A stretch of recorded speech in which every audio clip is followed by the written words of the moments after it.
Guruji, Satsang by Jaya Aunty on 28th October 2014।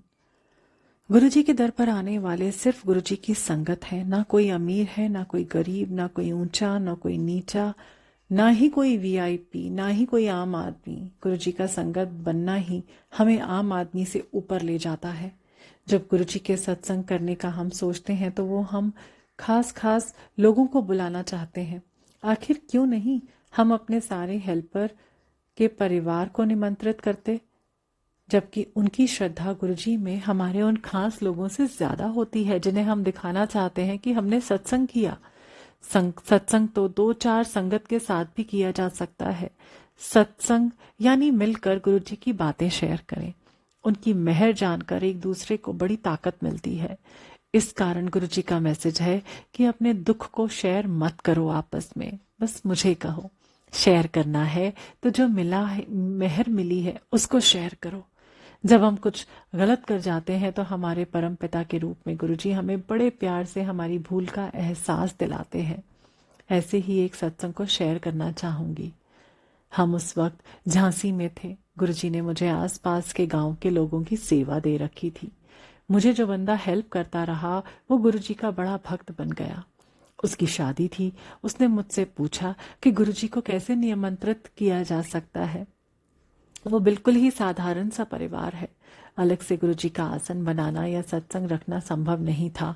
इस कारण मैंने कहा, जब प्रीति भोज का खाना तैयार हो जाए तो गुरुजी के दर्शन के सामने उसे भोग लगा देना। उसने वैसे ही किया। हम निमंत्रित थे। मैं अपने पति के साथ गई, पर बच्चों को नहीं ले गई, ये सोचकर कि गांव है, अंधेरा होगा, फिर इनके खाने पीने की नजाकत को कौन उठाएगा। हम खाना खाकर वापस आ रहे थे तो पति ने रास्ते में कहा कि उन्हें लगातार गोबर की स्मेल आ रही है। गांव तो ऐसा ही होता है। वहां आसपास में ही गांव गायें भैंसें बंधी थीं। हालांकि मैं जहां बैठी थी वहां अलग इंतजाम था। रात को जब मैं सोने के पहले गुरुजी के चरणों को छुआ तो गोबर की बदबू आई। मैं हैरान, घर के आसपास तो कोई जानवर भी नहीं आता है, तो ये बदबू कहाँ से आई। फिर छुआ, फिर से आई। अब मुझे समझ आया कि गुरुजी तो निमंत्रण पर वहां गांव में थे, गोबर वाले रास्ते से होकर जहां मैं अपने बच्चों को लेकर नहीं गई कि उन्हें असुविधा होगी। वैसे तो हम सब जानते हैं कि गुरुजी के पैर कभी जमीन को नहीं छूते हैं, पर मुझे सबक सिखाने के लिए ये बदबू उनके पैरों से आ रही थी। मैंने अपनी गलती की माफी मांगी।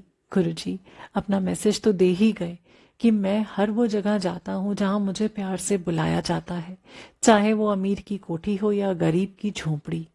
संगत से कहना चाहूंगी कि आप जब गुरुजी को आप गुरुजी को बुलाकर तो देखो। ना आए तो कहना।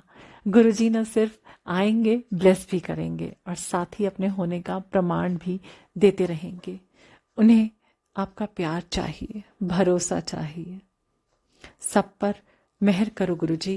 जय गुरुजी।